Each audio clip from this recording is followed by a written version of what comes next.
Em Minas Gerais, moradores que tiveram que sair de casa por causa do risco de rompimento de barragens têm agora mais um transtorno. Eles descobriram que foram roubados. Móveis, roupas, objetos espalhados pelo chão. Tudo revirado. Você vê a grossura das portas que eles pegou e rebentou, é impressionante. Parece que entrou, foi um furacão na nossa casa. Nós achamos um absurdo, porque ali está a história, ali está tudo de todo mundo, a vida. E ainda ser roubado desse jeito é muito triste. Eles estão fora de casa há quase 80 dias, quando aumentou o nível de risco da barragem sul superior da mina Gongo-Soco. Desde então, os cerca de 500 moradores das comunidades de Socorro, Tabuleiro, Piteiras e Vila do Gongo estão proibidos de voltar para retirar móveis e objetos pessoais. A Polícia Militar de Barão de Cocais disse que também não pode entrar na área de risco, mas que faz patrulhas no entorno do terreno. Os postos fixos de vigilância da Vale serão mantidos e a Polícia Militar vai fazer o patrulhamento no entorno. Em nota, a mineradora Vale diz que monitora os principais acessos aos povoados e que não houve registro da entrada de pessoas nesses locais. A empresa declarou que vai se responsabilizar por eventuais prejuízos. Para os moradores, as perdas são inestimáveis. O medo nosso é que a gente não voltar para lá e que o pessoal continue roubando. O Atlético Mineiro afastou o funcionário que se vestia de mascote do time. O Galão, como é conhecido, foi protagonista de um episódio apontado como machista.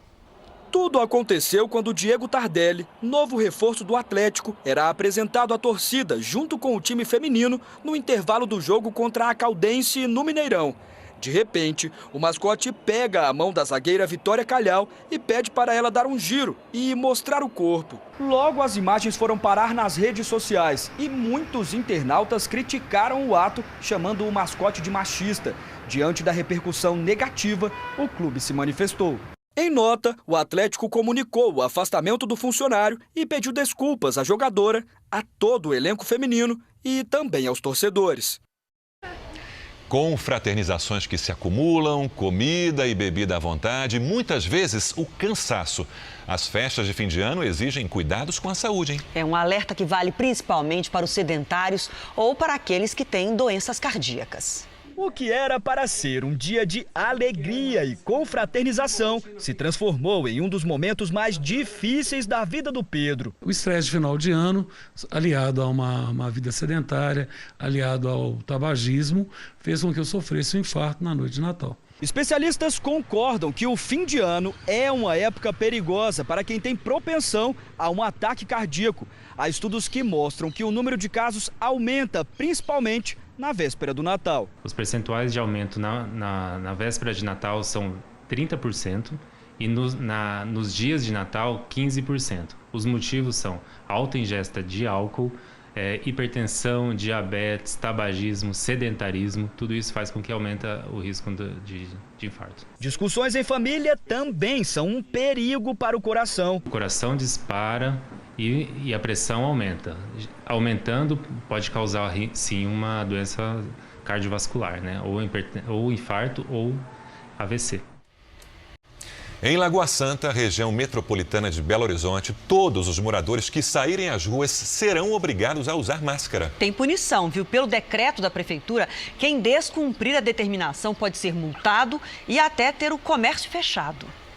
Alessandro trabalha com manutenção de celular. O faturamento caiu com as regras de isolamento social, mas ele acha que o mais importante agora é se prevenir contra o vírus. Tem que ser feito essa medida, né? Porque o povo ainda que está um pouco relaxado com relação à gravidade da situação. O dono da papelaria também teve que se adaptar e só atende os clientes da porta para fora. A gente tem que ter todo cuidado, né, para não transmitir para outras pessoas e nem nós recebermos também essa transmissão e ao mesmo tempo atender a população dentro da necessidade. E nós, como comerciantes, é importante que a gente tenha as portas abertas porque as nossas contas continuam, né? As restrições ao comércio em Lagoa Santa foram implementadas no dia 31 de março. E agora, mesmo sem nenhum caso confirmado, a prefeitura tomou mais uma decisão. A partir de amanhã, todos os moradores que saírem de casa serão obrigados a usar máscaras. O novo decreto foi anunciado por um carro de som. As pessoas que saírem de casa devem utilizar máscaras. A prefeitura orienta que as pessoas priorizem as máscaras caseiras e que todos, moradores e comerciantes, continuem seguindo as medidas de higiene. fazer a higiene pessoal, em especial das mãos, o uso da máscara nas suas atividades, né, de trabalho e quando precisar ir à rua, né, na circulação dentro da cidade, complementam todas essas medidas que o Ministério tem colocado para nós. Um estudante preso por engano foi solto neste fim de semana graças a uma reportagem exibida pela Record TV Minas. Imagens mostram que na hora do crime o rapaz estava na igreja. Por 15 dias, Robert dividiu a cela com outros 23 presos em condições que ele preferia esquecer. Tudo por causa de um capacete. A comida era horrível, ter que deitar no chão. Um monte de rato passando no meio. Robert Júnior Silva foi preso no dia 10 de outubro ao ser confundido com um dos homens que roubaram a moto e o celular de um entregador. Nesta câmera de segurança, um dos ladrões aparece com a moto roubada e o outro foge a pé com o celular da vítima na mão. Perto dali, Robert caminha devagar. Pouco depois, o rapaz encontraria o capacete que o levou à prisão, junto com o homem que corria com o celular. Ele tacou capacete fora, perto do lixo, né? Aí eu vi o capacete jogado perto do lixo, eu acabei pegando o capacete. A situação dele começou a mudar quando recebeu a visita desta advogada. Geralmente todos falam que são inocentes, mas o Robert tinha alguma coisa diferente na história dele. Além das imagens que comprovam que o rapaz não teve ligação com o roubo da moto, surgiu um trunfo decisivo para a defesa de Robert, um erro no boletim de ocorrência. Em depoimento, a vítima reconheceu um dos presos como suspeito e, ao contrário do que estava escrito, não era de Robert que ela falava. Quando a advogada foi lá, eu falei, fala com meu filho que a gente já sabe e que a gente acredita nele, que nós vamos correr atrás, nós vamos buscar provas para que ele seja liberado. Agora eu vou poder ficar abraçando, conversar mais, sabe? Viver o que naquele dia eu não pude viver. Uma disputa acirrada entre a mineradora Vale e o estado de Minas tem 3 dias para ser concluída.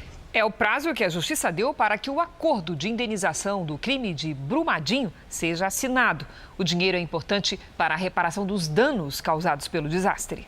A última das 5 audiências de conciliação terminou sem acordo na semana passada. O Estado pede 54 bilhões de reais como reparação dos danos causados pelo rompimento da barragem na mina de Córrego do Feijão. Mas a mineradora só concorda em pagar 30 bilhões. 270 pessoas morreram e 11 seguem desaparecidas na lama que vazou da estrutura da Vale. O prazo estipulado pela Justiça é até a próxima sexta-feira. Caso contrário, o processo voltará à primeira instância. Caso não aconteça o acordo, essa demanda, que depende de várias perícias a serem realizadas, essa demanda pode durar aí entre 10 a 15 anos. Um acordo agora pode evitar que o processo se arraste por anos na Justiça e vai garantir que a reparação dos danos causados pelo crime da Vale comece o quanto antes. Nós daríamos uma resposta mais rápida à sociedade. O Estado teria a verba para os projetos que estão previstos de serem desenvolvidos. A companhia Vale teria uma quitação, entre aspas, da tragédia que aconteceu. E nós teríamos o encerramento desse processo coletivo. Além do processo civil contra a empresa, 16 pessoas respondem em liberdade acusações de homicídio doloso duplamente qualificado e crime ambiental. Caso o acordo das indenizações saia até o dia 29, já se sabe o destino de alguns investimentos. Dezenas de obras serão realizadas, tanto em favor dos atingidos, em favor das comunidades atingidas, em favor da mobilidade, sejam rodovias, ferrovias, o rodoanel da região de Belo Horizonte, revitalização de hospitais, melhoramento do serviço público. Então, são inúmeras obras que estão previstas no acordo entre a Vale e o Estado.